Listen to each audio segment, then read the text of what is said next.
Welcome to IEBA Interviews. I'm Cole with IEBA, and I'm here with my friend Wade Asher, General Manager of Chippewa Valley Music Festivals and esteemed IEBA board member and all-around festival smart guy. I don't know about that, but we try. First of all, Wade, thanks for being here. Well, I thank you for wanted having to give you a chance to talk about the two big events that you're known for, Country Fest and Rock Fest, Yeah. and where they're located, and give us a little bit of history about these events. Absolutely. Country Fest is our 34th annual this year, and they're a 3-day event, and then we do a half day as well, so like a little pre-party kickoff day to get everybody, to get the party started kind of thing. Yeah, so it's about 25 to 30,000 people a day. We book anywhere from your classic country stuff of Alan Jackson all the way to Luke Bryan and everything in between. We like to have a really good mix.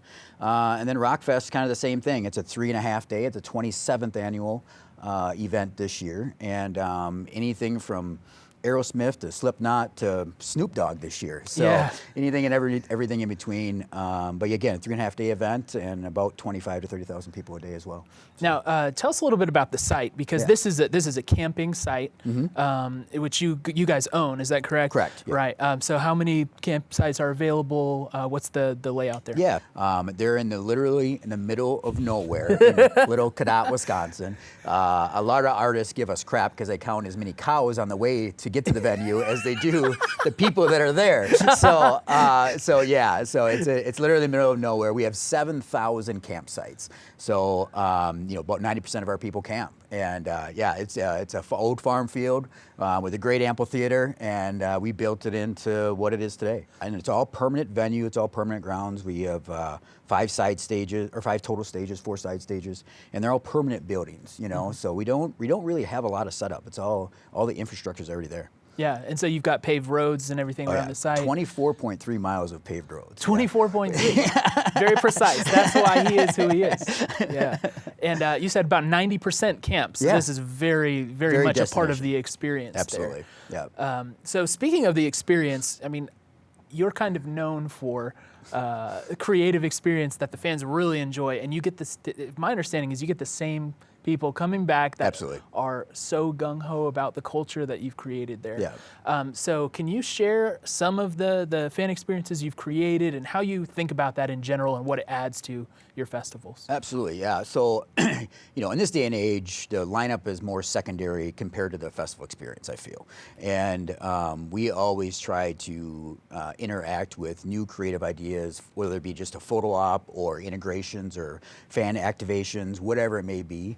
We always try to just change it up every single year and give something more than what they'd ever expect or would have to pay for. We always try to give them more. Like, 1 year, for instance, we have a trail that runs through a woods that's neighboring our land, right? And for Country Fest, it's a photo op trail. So there's every single type of photo op that you can possibly imagine in a woods. And it's beautiful, it's scenic, leaves are gorgeous. We even have a Sasquatch's cutouts in the woods, and people freak out because they think they're bears walking through the woods. So it's just stuff like that. For Rock Fest, we do it as a haunted trail. So we actually have skeletons and all these scary things, and we do the mood lighting and everything. We even have a few people in the woods that may or may not scare people as they walk through the woods. But we always try to engage different activities just to try to make it fun for everybody. I mean, one thing that you probably, I don't know if anybody's ever done, is we actually have weddings at Rock Fest. Those guys, I tell you what. Weddings, plural. Yeah, weddings, yeah. There's about 4 or 5 a day, Wow. and we do it right on the concert grounds.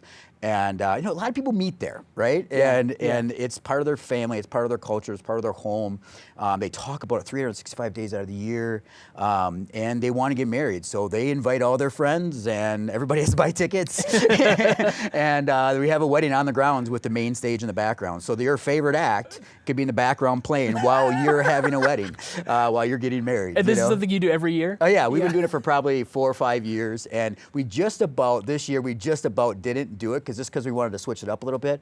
But the requests are so huge that we can't stop doing it. You know, so we're doing it again. So yeah, good. Yeah, it seems like I said, they really engage with what you're doing. Like there's a culture around it. I even if you go through the websites where they give you some of the pictures going on. You got people with like zombie makeup all over, and they go all out too. Yeah. They have like the prosthetic attachments. And they're participating in this Halloweeny haunted thing that you have going on. If we give them just something little to do, they jump on board. Then it's all big competition on who can do what, and it's people watching. You know what I mean? It's like the best people watching, especially with rockers. They really get into it. Yeah. And is there anything in particular, like, is there a secret sauce you can share to how you've been able to activate them around the festival culture? I think the biggest thing is humanizing the brand. I think a lot of festivals don't do that very well, and I like to think that we do it very well. We started it probably 3 or 4 years ago, and we tried to just put ourselves out there instead of just being behind closed doors. They want to feel like a family. They want to feel like their money is going towards something. So we always put money back into infrastructure every single year so that their experience is always better. And at any point in time, any customer can Facebook message me, can email me, whatever. 2 o'clock in the morning, I'm answering their emails, and that's just what we created. Like, they know that they can reach out to me at any point in time to say, hey, have a complaint, have a compliment, have an idea, it doesn't matter. And so I think that has really helped us a lot, just because we're not the big bad corporation behind those doors, and we're just another guy that puts on their pants the exact same way as everybody else. So.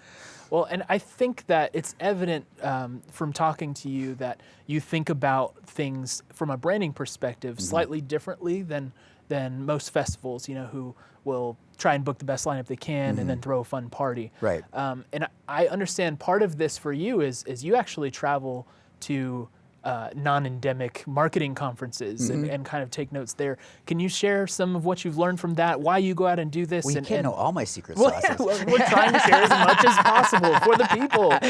Look, don't give us everything, but share a little bit about why that's part of your strategy and what you learned from there that you couldn't learn at, say, an IEBA or a Polestar. I think it's just like anything. We have to find something that's going to fit our festivals that makes sense. So I don't go to another festival and say, oh, that's a good idea, I should do that. Or I don't go to a festival conference and say, hey, that guy just gave me a good idea, I should do that. We like to invent new things that nobody else has done before. We don't like to follow, we like to try to lead.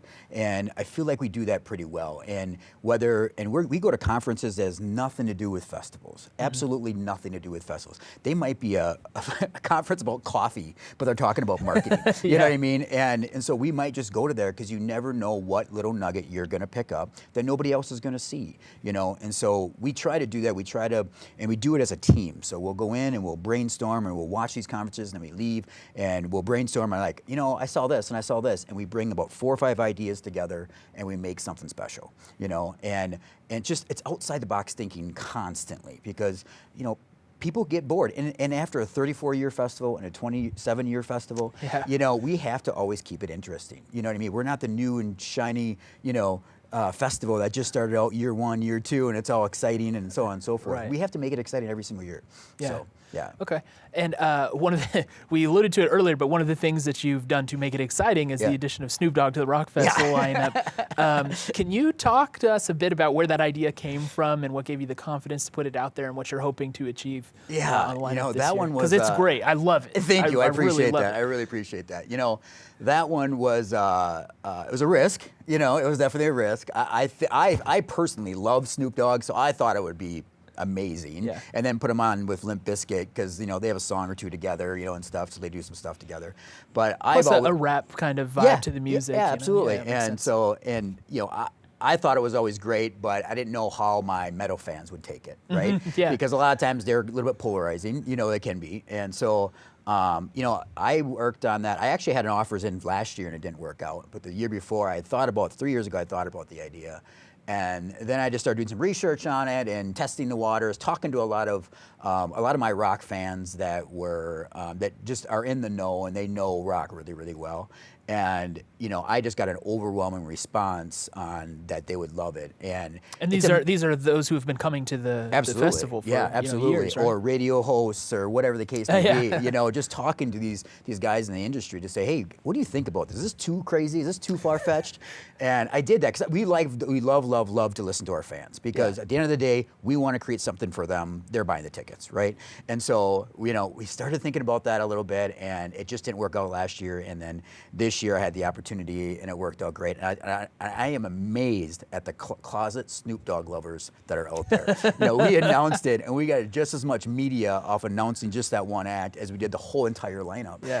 And it was amazing. Our pit passes sold out right away the same day, and the feedback has just been unbelievable. Because who doesn't want to go see a Snoop Dogg show? Right. I don't care what genre of music you are. Who doesn't want to go do that? And so I think it's gonna be great. And he's everywhere, right? I think he's on Dunkin' Donuts, Martha Stewart. He just announced some shows with Guns N' Roses. I mean, it was just there's an animated movie I don't know if it's Pixar, but I was watching with my daughter. I think it was called Nitro, and he had like the theme song at the end or something with Snoop Dogg. It's for kids movies. Right. So he really is everywhere. Yeah, no, and he's great and great guy and all the good things. But we're excited about that, and I think Saturday is going to be our biggest day. I think it's gonna give Slipknot a run for its money. That's for sure. There you go.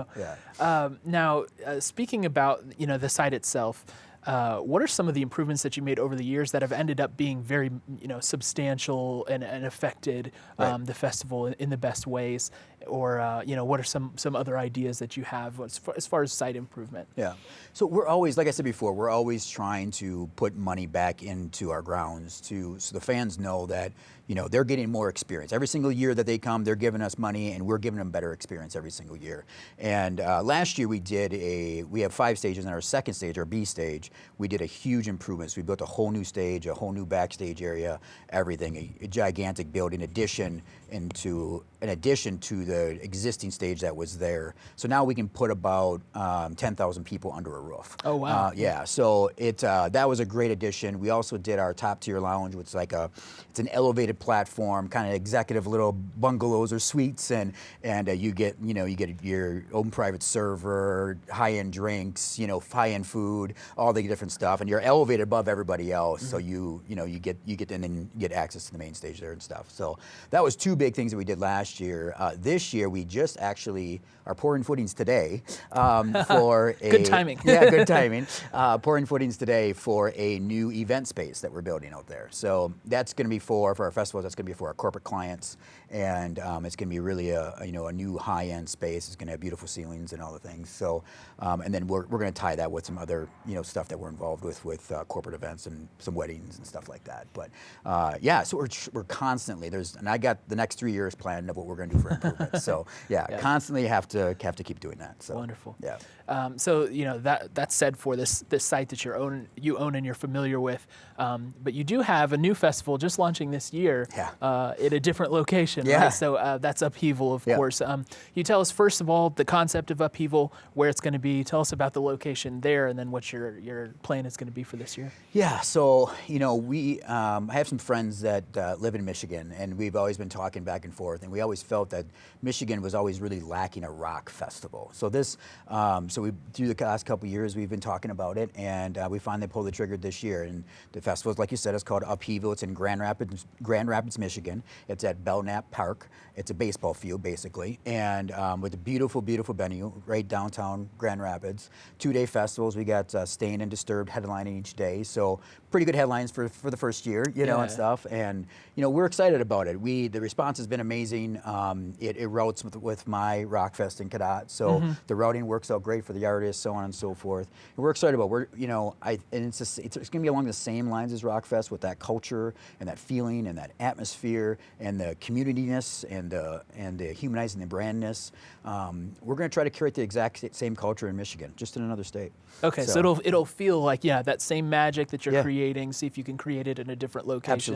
Absolutely. And I imagine that is going to be a challenge for you, taking something that's existed for so long in one area and moving it somewhere else. I feel after 27 years we made a lot of mistakes in order to get it right. Yeah. So hopefully we just take all the right things and it goes faster. No more mistakes. We're pros at this, right? This is what we do for a living. Absolutely.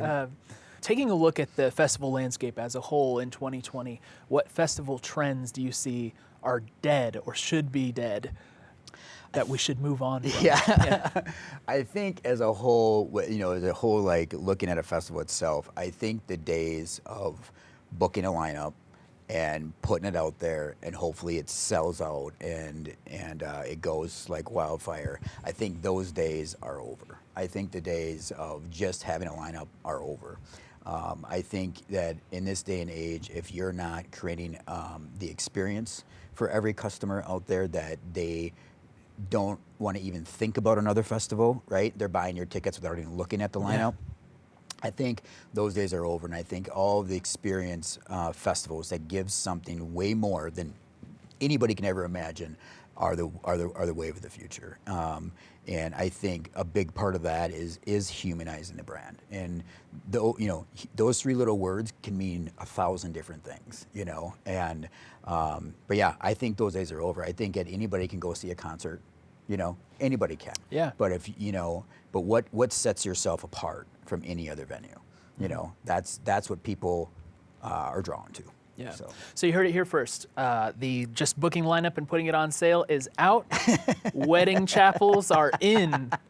Courtesy of Wade Asher from Chippewa Valley Music Festivals. Wade, thanks for joining us today for IEBA Interviews. Pleasure. Thank you for having me. Appreciate your time. I appreciate it. All right.